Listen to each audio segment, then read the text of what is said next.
Assalamualaikum warahmatullahi wabarakatuh. Hari ini kita belajar tema 4, globalisasi. Subtema 2, globalisasi dan manfaatnya. Pembelajaran pertama. Kita telah mengetahui pengaruh globalisasi yang terjadi di sekitar kita. Tahukah kamu apa manfaat globalisasi? Bagaimana globalisasi dapat terjadi? Amatilah foto berikut. Bagaimana pendapat?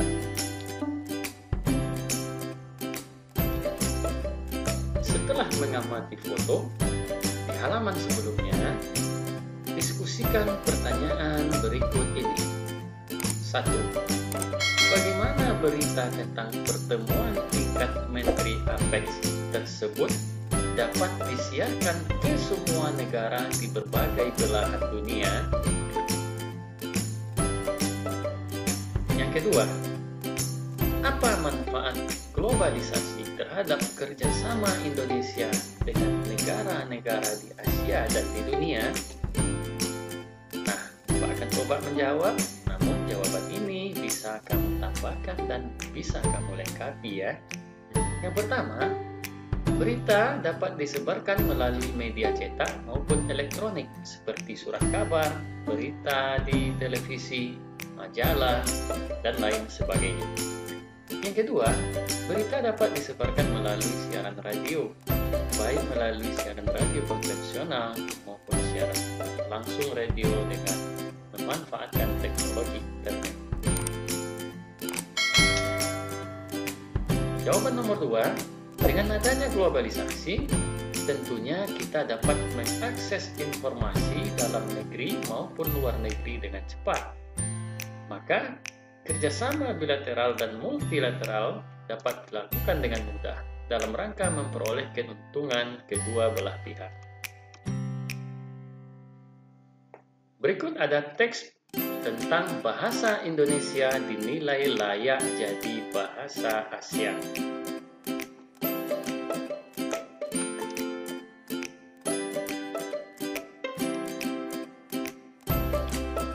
Nah, dari teks tersebut tuliskan informasi penting.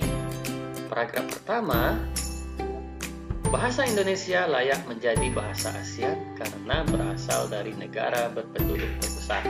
Nah, itu adalah topik masalahnya. Sedangkan untuk deret penjelasnya yaitu, menurut Mahsud, bahasa Indonesia hanya memiliki 90.000 kosakata, tetapi dapat menciptakan kosakata baru. Kemudian untuk deret penjelas paragraf ketiga, Romo Magnis menyayangkan generasi muda yang lebih memilih bahasa Inggris daripada bahasa Indonesia. Kemudian untuk simpulan dan pesan, pendapat pribadi menulis, yaitunya menguasai bahasa asing itu boleh, tapi jangan sampai mengganti bahasa Indonesia sebagai bahasa utama. Bagaimana posisi dan peran Indonesia di bidang politik dalam kerjasama dengan negara-negara di wilayah Asia Tenggara? Baca kembali dengan teliti informasi penting yang telah kamu temukan dari isi teks yang dibacakan guru. Diskusikan bersama teman tentang jenis kerjasama yang dilakukan Indonesia, serta peran Indonesia dalam kerjasama tersebut. Tuliskan di dalam kolom berikut. Jawabannya yaitu, Indonesia sudah melakukan bentuk kerjasama dalam bidang budaya. Jika bahasa Indonesia menjadi bahasa ASEAN, bahasa Indonesia akan menjadi budaya di negara-negara anggota terkait hal komunikasi.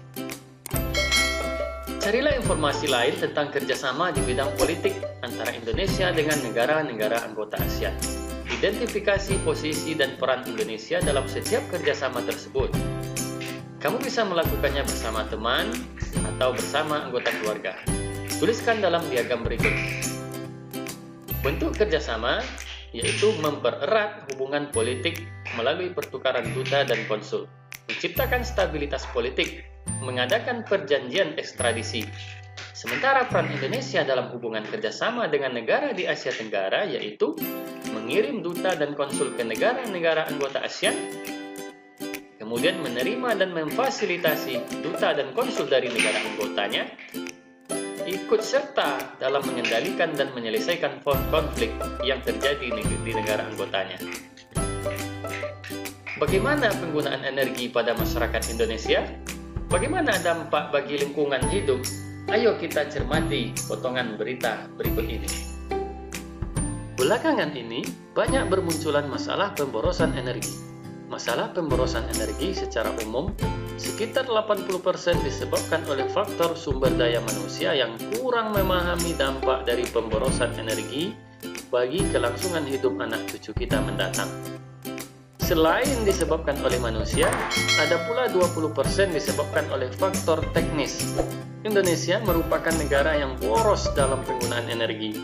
Bahkan, Indonesia termasuk salah satu negara di Asia Tenggara yang tertinggi dalam hal pemborosan energi. Hal ini tercermin dalam indeks elastisitas energi. Skor Indonesia lebih tinggi dibandingkan dengan negara-negara di Asia Tenggara. Bahkan dengan negara maju, hal ini menunjukkan perlu masyarakat Indonesia mengonsumsi energi secara lebih efisien dan mengurangi pemborosan. Dampak dari pemborosan energi sebenarnya sudah kita rasakan. Hal ini terasa dari peningkatan suhu global. Meningkatnya suhu global menyebabkan naiknya permukaan air laut, meningkatnya intensitas fenomena cuaca ekstrim, lebih lamanya cuaca panas daripada cuaca dingin, dan hilangnya gletser, serta akibat-akibat lainnya. Jika fenomena ini terus terjadi tanpa antisipasi dan penanggulangan, mungkin kelangsungan hidup manusia akan terancam. Ternyata masyarakat Indonesia harus memiliki sikap hemat energi. Bagaimanakah caranya? Ayo kita lakukan percobaan sederhana berikut ini. Lakukanlah percobaan dalam kelompok kecil dengan memperhatikan keselamatan kerja. Langkah percobaan, buatlah satu rangkaian lampu sederhana seri, letakkan dudukan lampu di bagian dalam kardus. Pasang ketiga jenis lampu tersebut secara bergantian di dalam kardus. Amati kualitas terangnya cahaya dari ketiga jenis lampu tersebut. Kemudian, jawablah pertanyaan berikut berdasarkan hasil percobaan. Soal pertama, lampu mana yang memiliki kualitas cahaya paling terang? Soal kedua, lampu mana yang paling hemat energi? Jawabannya adalah lampu yang memiliki kualitas cahaya paling terang adalah lampu LED. Sedangkan jawaban nomor 2, lampu yang paling hemat energi adalah lampu LED, karena dengan daya watt yang sama, lampu LED mampu menyala lebih terang. Buatlah laporan dari percobaan pembuktian lampu hemat energi yang kamu lakukan.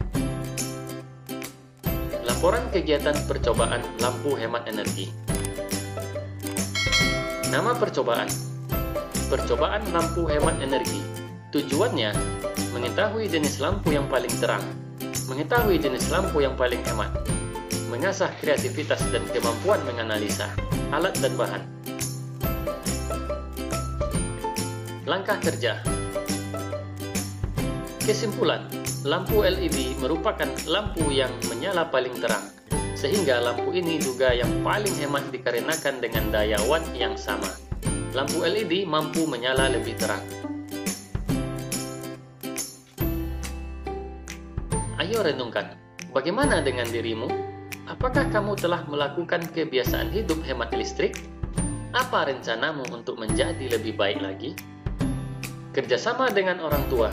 Diskusikan bersama orang tuamu tentang langkah-langkah yang dapat dilakukan untuk melakukan kebiasaan hidup hemat energi. Demikian pembelajaran kita hari ini. Terima kasih. Semoga bermanfaat. Salam semangat. Wabillahi taufiq wal hidayah. Wassalamualaikum warahmatullahi wabarakatuh.